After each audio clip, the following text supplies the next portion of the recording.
भक्त देखता है उसके जीवन में अगर कोई शुभ संकेत हैं, शुभ लक्षण हैं, तो वो देखता है कि मेरे अंदर तो ये कभी ना थे और ना मेरे प्रयास से कभी होते।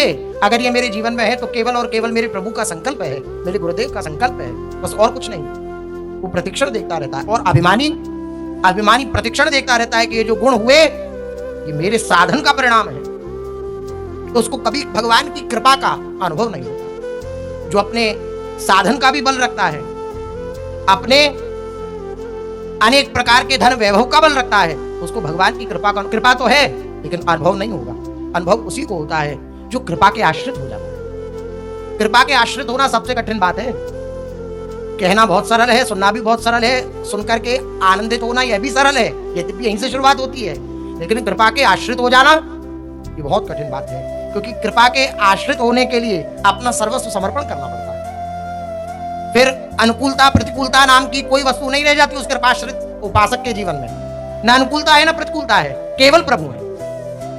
न अनुकूलता है न प्रतिकूलता है, केवल प्रभु है। वो अनुकूलता में भी प्रभु का दर्शन कर रहा है, वो प्रतिकूलता में भी प्रभु का दर्शन कर रहा है, वो हानि में भी प्रभु का दर्शन कर रहा है, वो लाभ में भी प्रभु का दर्शन कर रहा है, वो सुख में भी प्रभु का दर्शन कर रहा है, वो दुख में भी प्रभु का दर्शन कर रहा है। तो कुछ नहीं रहा, केवल प्रभु ही प्रभु रह गए। ये कृपाश्रित का जीवन होगा।